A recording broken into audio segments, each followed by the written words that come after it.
morning, folks. Welcome back to the farm. She's a beauty of a morning this morning. Look at that. Just gorgeous out. Just taking some scraps out to the chickens out here. We're going to have a big day today. This is, well, it was supposed to be a birthday cake for my sister-in-law, but she ended up not feeling very well, so it was a couple days until she was feeling right again. By that time, the cake was more like a piece of 2x12 than anything, so we got into it. Wasn't that good, so we're gonna give it to the chickens. They'll appreciate it if nobody else does. I got a whole pile of eggs to pack in the house this morning.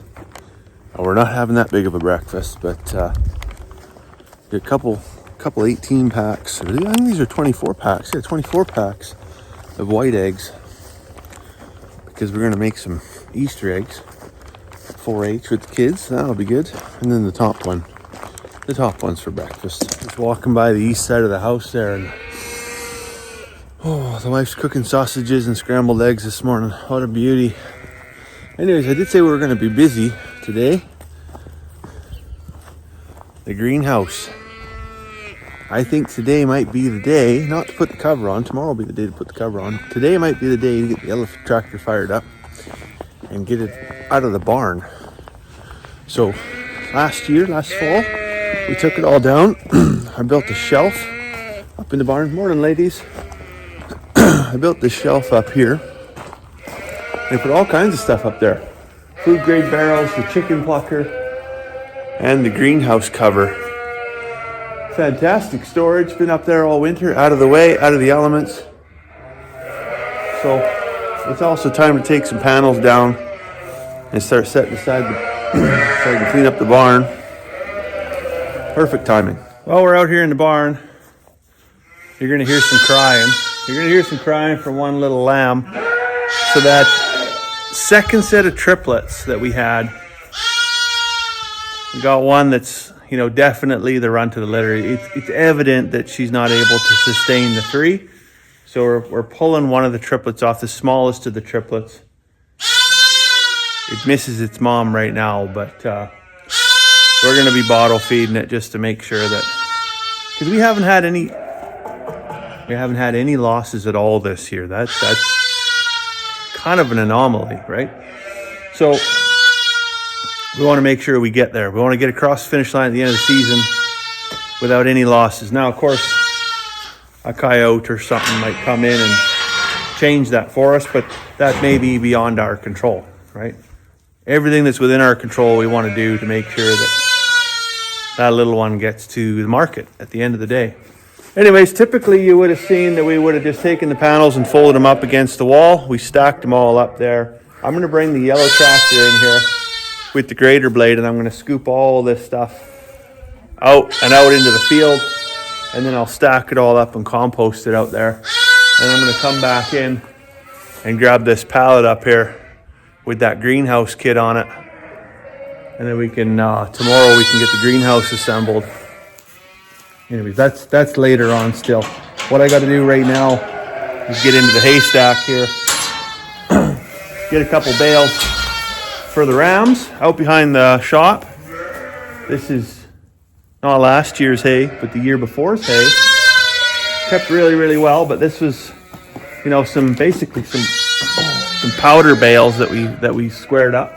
When I say powder bales, it was 43 degrees, I think, outside when these things got baled. So the minute you cut the twine, it's just like poof, it looks like a pillow fight, a big green pillow fight. All right, well, it's now getting on to be whatever time it's getting to be on. It's got to be almost 7 o'clock at night. I got Charlotte's quad fired up there. It never ran. Of course, it never ran all winter, so it was running a little rough. I had to put some 2-stroke gas on the air filter, and then away it went. Just needed a little lubrication, I think, maybe in the carb. I don't know, but it's running like a top there now. So she's having the time of her life. And the wife's got a whole pile of ambition. She wants to build a couple sheep shelters, so we're probably going to build something about that size, not nearly as tall, but about that much footprint. So we'll go get some 4x4 beams here now. I think she really wanted me to start building it over by the wood pile over there, but I thought it'd be easier to go take the truck to the wood pile, bring the wood to the shop, keep the tools in the shop, rather than try and take all the tools and a generator and all that jazz out there. Just bring everything here. So we'll see how that goes. But first things first, I gotta get to the wood pile here. Hopefully it's on the north side of the sea can, so we'll see if anything is accessible or not, or if it's all snowed in. Oh yeah, no, we can get to that. That's perfect.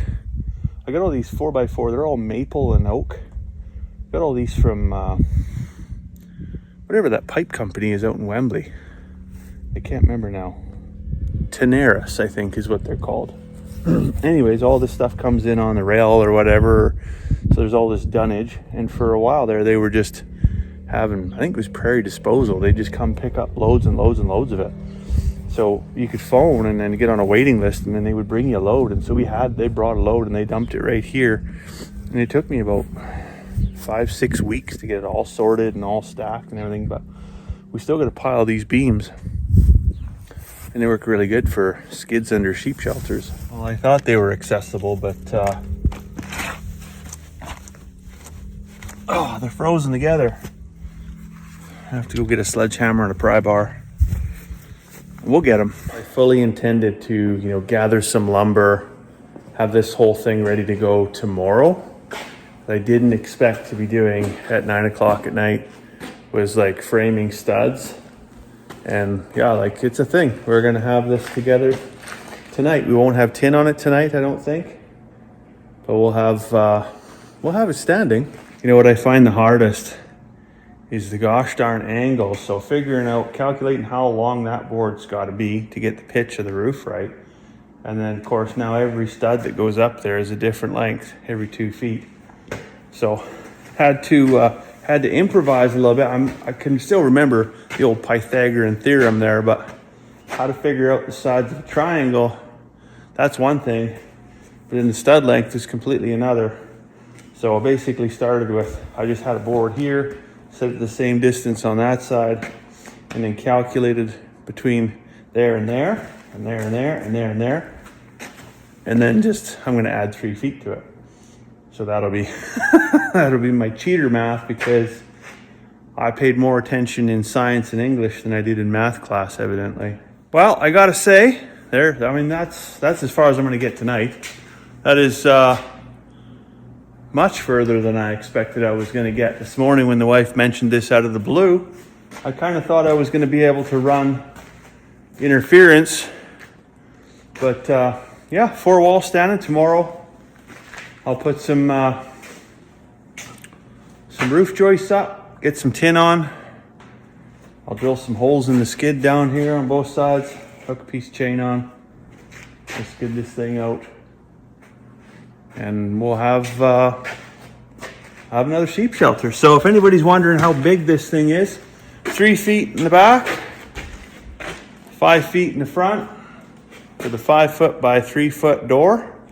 So, I can't go through, but without ducking, but, reasonably, I think the wife could get through there, no problem. She would even have to duck a little bit, but a sheep will go through there, no problem. And it is, what do we make this? It's 7 feet by 8 feet. And then it's just on 10 foot, well, it's actually 10.5 foot skids. Those skids are a weird measurement. They're 10.5 feet. But that's okay. That gives you plenty of room to hook a chain on, like I say, and drag it. Now, what I do got to do tomorrow is put some corner bracing in a little bit. Things stiffen up lots when you put tin on them. And for something that's going to be static, using tin to stiffen everything up, that's okay. Sure, yeah, you could do that. But if you are going to skid it around, move it around the field a little bit, it's best to make sure that it is rigid as possible before you ever get to putting any tin on it. That way it doesn't come, your screws don't work themselves loose, you don't crinkle your tin, you don't tear your tin, and it'll just last for a lot longer that way. Anyways, I'm not going to last any longer without a cup of tea, so I'm going to go inside, see if I can find myself some vanilla creams, and and spot of Earl Grey. So I'll let you go for now. Hopefully you're having a fantastic weekend. And we'll see you tomorrow.